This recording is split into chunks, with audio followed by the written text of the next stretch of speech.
there's a war on Western civilization because in many ways the Democrat Party is a combatant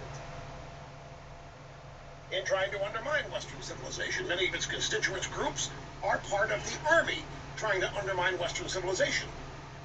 The Democrat Party seems to find common ground with every anti-American group they can out there. They find common ground with every minority no matter what.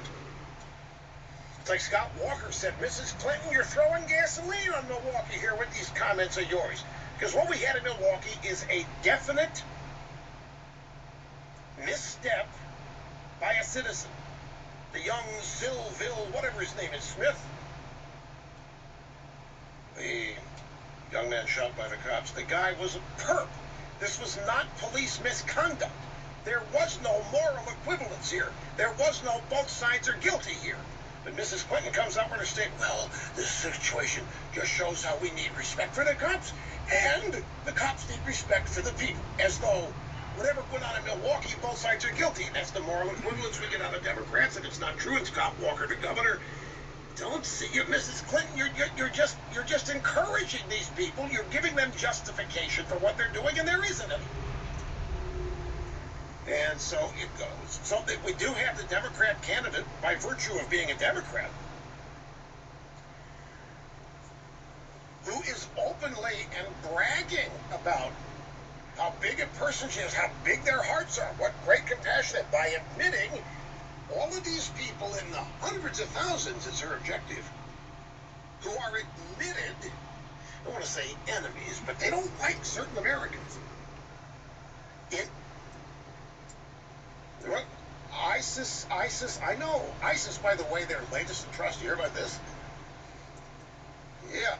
ISIS found a bunch of people in Iraq that they claim were working for the Iraqi government.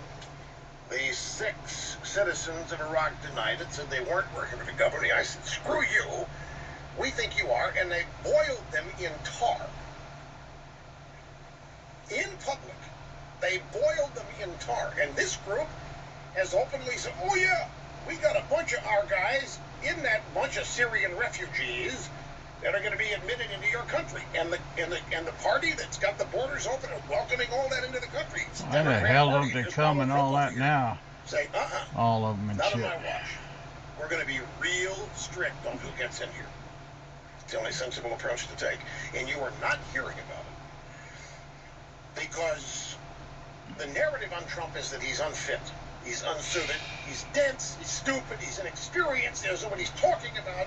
He's too narcissistic. All of that. So they can't portray Trump as a serious come on guy on an the issue. hell all when he like gets serious, all they of can't y'all portray are. his policies as worthwhile. There's more than so they just trash 2. them as the usual Republican bigotry. Usual Republican discrimination, that kind of thing. And then they stop talking about it because they don't want to draw any more attention to it. Anyway, got to take a break here, folks. We will be back in just a second. Rush Limbaugh, simply brilliant on the EIB network.